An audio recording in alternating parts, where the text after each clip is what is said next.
ಇತ್ತೀಚೆಗೆ ವಿಧಾನಸೌಧದಲ್ಲಿ ಬರುವಂಥ ಪ್ರವಾಸಿಗರಿಗೆ ನೋಡೋದಕ್ಕೆ ಅವಕಾಶ ಮಾಡಿಕೊಟ್ಟಿರುವಂಥ ಹಿನ್ನೆಲೆಯಲ್ಲಿ ಅಧಿಕೃತವಾಗಿ ಚಾಲನೆ ಕೊಡಲಾಯಿತು.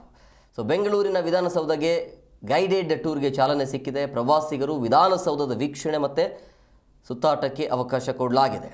ಇತಿಹಾಸ ಮಹತ್ವವನ್ನು ತಿಳಿಸುವ ದೃಷ್ಟಿಯಿಂದ ಈ ರೀತಿಯ ಒಂದು ಗೈಡೆಡ್ ಟೂರ್ ಅಂತ ಹೇಳಲಾಗ್ತಾ ಇದೆ. ವಾಕಿಂಗ್ ಗೈಡೆಡ್ ಟೂರ್ ಅಂಥೇಳಿ ಸಿಎಂ ಉದ್ಘಾಟನೆ ಮಾಡಿದರು. 16 ವರ್ಷ ಮೇಲ್ಪಟ್ಟ ವಯೋಮಾನದವರಿಗೆ 50 ರೂಪಾಯಿ ಶುಲ್ಕವನ್ನು ವಿಧಿಸಲಾಗಿದೆ. ಸೌಧದ ಹೊರಭಾಗದಲ್ಲಿ ನಿಂತು ವೀಕ್ಷಣೆ ಮಾಡಬಹುದು. ಛಾಯಾಚಿತ್ರ ಕೂಡ ತೆಗೆಯೋದಕ್ಕೆ ಅವಕಾಶ ಇರುತ್ತೆ. ಕನ್ನಡದ ಪಾರಂಪರಿಕತೆ, ಇತಿಹಾಸ ಮತ್ತು ಮಹತ್ವವನ್ನು ತಿಳಿಸುವಂಥ ದೃಷ್ಟಿಯಿಂದ ಈ ರೀತಿಯ ಇದನ್ನು ಒಂಥರ ಗೈಡೆಡ್ ಟೂರನ್ನು ಜಾರಿಗೆ ಮಾಡಲಾಗಿದೆ. ಈಗ ವಿಧಾನಸೌಧ ನೋಡಬೇಕು ಅಂತ ಹೇಳಿದ್ರೆ ನೀವು ದುಡ್ಡನ್ನು ಕೊಡಬೇಕು.